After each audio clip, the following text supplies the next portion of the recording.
제가 함께 일하는 그 실장님 있잖아요. 그 실장님 고객 중에 거래처 중에 그 고시원을 주로 하시는 인테리어 사장님이 있어요.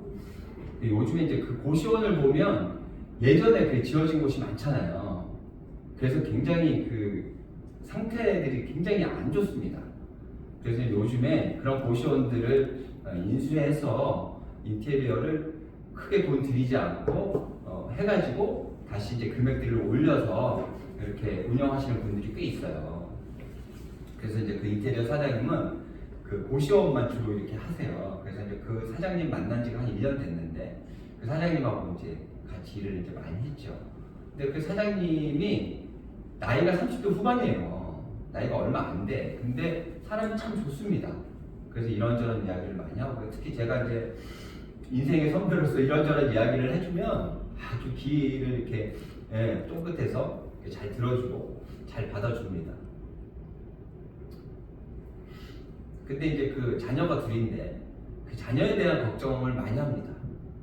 아이들이 잘 자랐으면 하는 그런 바람을 이제 갖고 있는 것 같아요. 그런데 이제 큰 아이가 굉장히 산만하대요. 산만해서 이제 처음에 친구들이 좀 있다가도 좀 시간이 지나면 친구들하고 떨어져 나간다는 거죠. 그래서 굉장히 이제 막 걱정을 많이 하면서 이번에 이제 병원에 이제 갔나 봐요.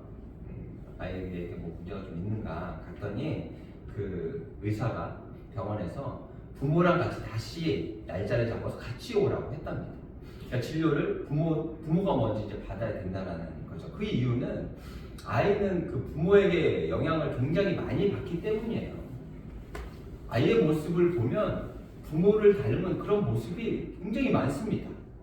그래서 아이에게 문제가 있다면 먼저 부모를 먼저 진단해보는 것이 맞는 일이에요.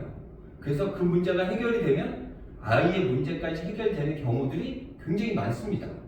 그렇죠. 결국 우리는 보면 닮아가는 그런 존재인 것 같아요. 닮아가는 그런 존재. 부모를 닮고 선생님을 닮고 주위에 존경할 수 있는 그런 분들을 좀 닮아가고, 또 그렇지 않은 또 나쁜 사람을 닮는 그런 경우들도 있죠. 그 죄를 지어가지고 교도소에 들어가서 다른 사람들의 모습을 보면서 또 나쁜 모습들을 닮아서 또 다시 나와서 또 다른 나쁜 짓들을 짓는 그런 분들도 있잖아요. 그래서 우리 사람들은 다른 사람에게서 참 영향을 많이 받구나 라는 그런 생각을 합니다. 그런데 하나님께서는 보이지 않으세요. 말씀으로만 하나님을 우리에게 알려주시죠. 하나님을 우리도 보았으면 좋겠는데, 근데 영으로 계시는 하나님께서는 우리 눈에 보이지 않으세요. 그래서 우리에게 예수님을 보내주셨죠. 오늘 말씀 4절, 오늘 이제 말씀의 제목인데요. 끝에 보면 그리스도는 하나님의 형상이니라 라고 말씀하세요. 근데 이제 주석에서 이제 뭐라고 이야기하고 있냐면 이렇게 이야기합니다. 예수 그리스도는 하나님의 아들로서 자신을 통하여 보이지 않는 하나님 아버지를 우리에게 나타내 주신 분이다. 그렇죠? 보이지 않는 그 하나님을 예수님께서 이 땅에 우리 인간의 몸으로 오셔서 적나라 제대로 모든 것들을 보여주신 분이 바로 예수님이다. 예수님이 그 하나님이시기 때문에 가능한 일인 거죠. 그래서 예수님 그 모습을 우리는 닮아가야 돼요. 예수님께서 이 땅에 오셔서 삶을 어떻게 사셨는지 성경에 보면 굉장히 자세하게 나와 있습니다. 그래서 우리는 누구를 닮아가야 되느냐? 예수님 닮아가면 돼요. 근데 쉽지는 않죠. 그래서 쉽지 않은 일이다 보니 우리는 노래도 만들어서 그렇게 부릅니다. 예수 닮기를 이라는 곡 아세요? 제가 한번 노래 살짝 한번 불러볼까요? 말씀드릴 때 노래를 찬양을 잘 안 부르는데 한번 불러볼게요. 내 삶의 소망, 내가 바라는 한 분, 예수 닮기를 내가 원하네. 한없는 사랑, 풍성한 긍휼, 예수 닮기를 내가 원하네. 그리고 또 2절입니다. 온유하시고 겸손하신 성품, 예수 닮기를 내가 원하네. 자비하시고 유로자 되신 주, 예수 닮기를 내가 원하네. 예수 닮기를, 예수 보기를, 예수만 높이길 내가 원하네. 네, 여기까지 하겠습니다.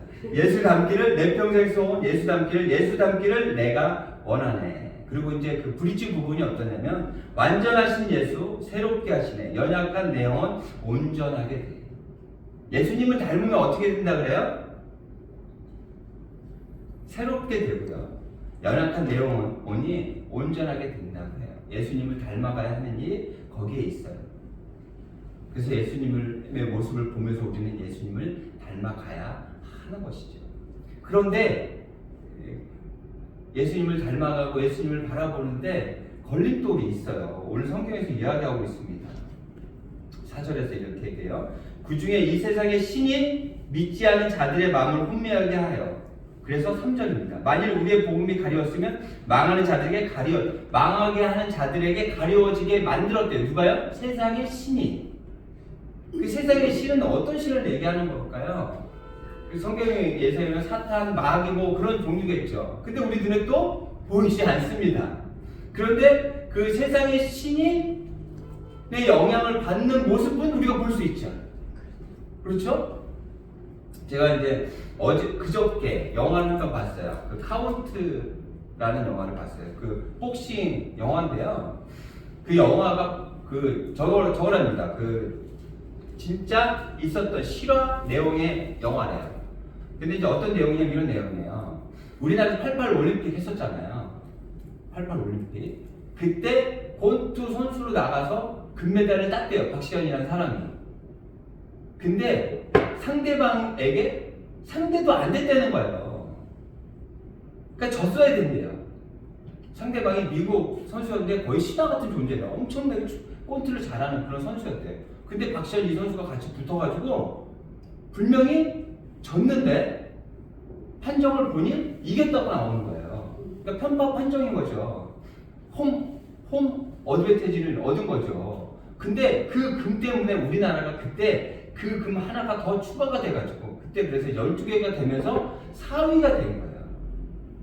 근데 이 박시현이라는 사람은 그거를 의도했던 게 아니에요. 이 사람은 자기가 그거를 사람들을 매수해가지고 금메달을 얻으려고 자기가 작전을 짠 게 아니에요. 누가 작전을 짠 건지 뭐 그런 걸 잘 모르고 근데 하여튼가 그 금메달로 인해서 우리나라가 그때 4등을 한 거예요. 올림픽에서 4등. 그 이후에는 그 4등 없죠. 누구의 어떤 작품인지는 모르지만 그렇게 편파 판정을 통해 가지고 박시현 선수가 금메달을 따게 됐어요. 근데 우리나라 사람들이 봐도 알잖아요. 말도 안 되는 어떤 그런 모습을 보면서 굉장히 지탄의 대상이 돼버린 거예요. 나라를 우습게 만들었다고. 그리고 그 아들이 있는데 아들도 그 친구들한테 놀림을 당하는 거예요. 요즘에 그런 편파 판정이 많지 않잖아요. 편파 판정이 많지 않단 말이에요. 왜 그러냐면 요즘에 축구 같은 경우에도 동영상을 잘 찍습니다. 그래서 동영상으로 상태를 정확하게 확인을 해요. 그래서 편파 판정이 요즘에는 거의 없어요. 그런데도 그런 모습은 아직도 남아 있습니다. 이번에 아시안컵에서 중국은 한 골도 못 넣고 예선에서 탈락됐어요. 그런데 중국이 있잖아요. 그 축구에 대해서 굉장히 목마른 나라예요. 축구를 잘하고 싶어가지고 주석이 나서고요. 정말 프로 축구의 그 선수들, 외국 선수들이 정말 돈을 많이 들여갖고 초청해서 그곳에 그 리그에서 뛰게 만들고요. 정말 많은 곳을 투자하는데도 축구가 나아지지 않아요. 근데 뉴스를 봤더니 그 협회장이 그 기간 동안 150억을 모았대요. 그러니까 축구를 잘하는 선수를 뽑는 게 아니고요. 돈을 많이 주는 사람을 뽑았던 것 같아요. 그러니까 그 많은 14억의 그 인구가 있는 그 중국인데도 불구하고 어떻게 아시아컵에 나와가지고 한 골도 넣지 못하고 계속해서 졌을까요? 결국에는 잘하는 선수를 뽑는 게 아니라 돈을 많이 내는 선수를 뽑은 거예요. 아직도 그런 세상의 신이 움직이고 있다니까요. 돈이면 뭐든지 다 된다는 것들을 보여주고 있어요. 그 세상의 신을 통해 가지고 망하는 자들이에요. 망하는 자들이 복음을 가리고 있다고 하는 거예요. 그리고 보세요. 4절 제가 계속 읽어볼게요. 그 중에 이 세상의 신이 믿지 아니하는 자들의 마음을 혼미하게 하여 그리스도의 영광의 복음의 강체가 비치지 못하게 한다고 하고 있어요. 제가 처음에 이야기했던 그 산자님에게 이제 제가 그런 이야기를 하죠. 아이를 잘 키우고 싶다면 신앙을 가져라. 그건 제가 겪어봤던 일이기 때문에 명확하게 얘기할 수 있다. 그렇게 이야기를 하죠. 아이들에게 뭔가 좋은 것을 주려고 하지 말고 부모가 신앙을 가지고 올바른 삶을 살아가면 된다. 그러면 자녀들은 그 모습을 보고 닮고 자녀들도 좋은 길로 나아갈 수 있게 된다. 그렇게 얘기를 제가 많이 합니다. 근데 이번 주 금요일 날도 일을 했거든요. 그분하고 같이. 그래서 이번에는 좀 더 진지하게, 좀 더 적극적으로 제가 이야기를 했습니다. 그랬더니 그 전에 하지 않던 이야기를 갑자기 하는 거예요. 자신도 교회를 가고 싶대요. 같이 이렇게 이야기하고 이러다 보면 이해가 되고 본인도 그런 경험을 하고 싶대요. 그런데 아내가 교회를 안 간대요. 교회를 안 가는 이유가 그 매스컴에 나오는 그 나쁜 짓 하는 그 목사들의 이야기를 듣고 그렇게 마음을 굳혔다는 거예요. 너무 안타깝지? 그래서 제가 이런 얘기도 했어요. 아니 살찔까봐 다이어트 하려고 밥 안 먹으면 되겠냐? 그거랑 똑같은 거 아니냐? 우리는 먹고 살아야 되는데 그 부작용 때문에 먹지 않겠다고 하는 것과 똑같지 않냐라는 얘기도 했거든요. 그런데 그 아내가 너무 확고하대. 기독교의 나쁜 그런 모습들을 보고 절대 교회를 가지 않겠다고 한대. 그렇게 비춰지는 그 목사들, 저도 같은 목사지만 저도 훌륭한 목사는 아니지만 그런 모습들을 보면 좀 안타깝죠. 근데 그 목사들이 왜 그런 모습을 왜 보이는 걸까요? 하나님을 전파하는 게 아니라 본인을 전파하는 거예요. 하나님을 높이는 게 아니라 본인이 높아지는 거예요. 그래서 결국에는 높아져서 얻는 그 이익을 누가 얻어요? 본인들이 취하고 싶은 거예요. 오늘 5절에서 그걸 정확하게 얘기하고 있어요. 우리는 우리를 전파하는 것이 아니에요. 우리를 전파하면 안 된대요, 바울은. 오직 그리스도 예수의 주 되신 것과 또 예수를 위해 우리가 너희의 종된 것을 전파함이라. 예수님, 예수 그리스도를 전파해야 하는데 몇몇 목사들이 본인을 전파하는 거예요. 본인의 의를 전파하는 거예요. 그리고 예수님을 높이는 것이 아니라 자신이 높아지는 거예요. 그래서 그 높아지는 그것을 통해서 얻어지는 그 이익을, 그 유익을 본인들이 가져가고 있다는 거예요. 실생활 안에서, 삶 안에서 이런 일들을 겪을 때마다 정말 조금씩 좌절스럽다라는 그런 생각을 합니다. 그런 분들이 정말 자녀를 잘 키우고 싶어하는 그런 어떤 마음을 갖는 그런 분들이 하나님을 제대로 알고 하나님을 통해서 자녀를 키우게 되면 자녀의 어떤 잘됨 뿐만이 아니라 가정의 기쁨과 화목까지도 함께 얻을 수 있을 텐데 하는 어떤 그런 안타까움이 있다 보니까 너무 속이 상해요. 그래도 우리는 계속해서 전해야죠. 그렇죠? 복음을 전하고 그 복음이 이렇게 좀 막히는 때가 있더라도 그 빛이 계속해서 비추어질 수 있도록 우리가 그 역할을 감당해야 하는 것이죠. 이렇게 막아서는 그런 부분들이 있더라도 예수 그리스도의 빛은 강하게 우리에게 전달되어지고 있습니다. 6절이에요. 어두운 내 빛이라 말씀하셨던 그 하나님께서 예수 그리스도의 얼굴에 있는 하나님의 영광에 아는 빛을 우리 마음에 비추셨느니라. 우리 마음에 비춰지고 있어요. 우리 마음에 비춰지고 있어요. 그래서 우리가 조금씩 변화해져 가고 새로워져 가야 하는 거예요. 왜요? 그 빛이 있기 때문에. 근데 이제 중요한 거는 빛을 받았잖아요. 빛을 받았잖아요. 그것으로 끝나면 안 돼요. 근데 빛을 받은 그 안에는 뭐가 있어요? 생명이 있잖아요. 생명. 그렇죠? 그늘진 곳에 햇빛이 가지 않은 곳은 어때요? 식물도 살아날 수가 없어요. 곰팡이만 살아가죠. 하지만 빛이 비춰야 생명이 살아나잖아요. 우리가 그 빛을 받아서 생명이 살아난단 말이에요. 우리가. 그럼 그 빛을 받은 우리는 어떻게 하면 될까요? 그 빛을 받았단 말이에요. 그 빛을 다시 세상을 향해서 보내야죠. 흡수하고 또 그 빛을 세상을 향해서 보내야 되는 거죠. 그 빛을 통해 갖고 세상이 더 밝아져 가야겠죠. 왜요? 세상은 어둡기 때문에 그래요. 그래서 우리가 그 역할을 감당해야 돼요. 바울은 죽을 때까지 비참하게 죽었지만 죽을 때까지 그 복음을 전하는 일을 감당하며 삶을 살았어요. 우리도 그 일을 감당해야 돼요. 빛을 받았습니다. 그 빛을 내가 다 내 거야. 누구 못 줘가 아니라 이 빛을 다시 세상으로 비출 수 있는 그런 존재들이 돼야 돼요. 제가 동탄에서 또 지지난주에 3일 동안 일을 했습니다. 저보다 이제 연배가 좀 많으신 사장님인데 거기도 이제 쿠킹 클래스 하는 곳이에요. 이제 그래서 또 마음이 더 가더라고요. 그래서 쿠킹 클래스인데 그곳을 이제 반으로 나눠가지고 한 곳은 카페를 하고 한 곳은 이제 쿠킹 클래스를 계속 하는 거예요. 그래서 이제 인테리어를 다시 하는 거죠. 그래서 이제 그곳에서 3일 동안 이제 일을 했어요. 일을 하는데 일은 정말 쉽지 않습니다. 막 우리처럼 이렇게 고가 높아가지고 샤시를 막 이렇게 붙이려면 하루에 그 사다리를 타고 올라갔다 내려갔다 얼마나 많이 해야 되는지 몰라요. 하다 보면 막 다리에 막 종아리에 쥐가 납니다. 그리고 이 손에 막 이렇게 계속 손을 이렇게 쓰다 보면 손에 막 갑자기 쥐가 납니다. 근데 굉장히 아파요. 그러다 또 어제 또 쥐가 나면 가슴에 쥐가 납니다. 팔을 많이 쓰니까. 막 굉장히 힘들었어요. 작업하는데 뭐 춥고 이러진 않았지만 막 고가 높고 이러니까 그리고 또 하여튼간 난해한 것들이 많이 있어서 작업하기가 정말 쉽지 않았어요. 굉장히 이제 쉽지는 않았는데 굉장히 즐거운 마음으로 일을 했습니다.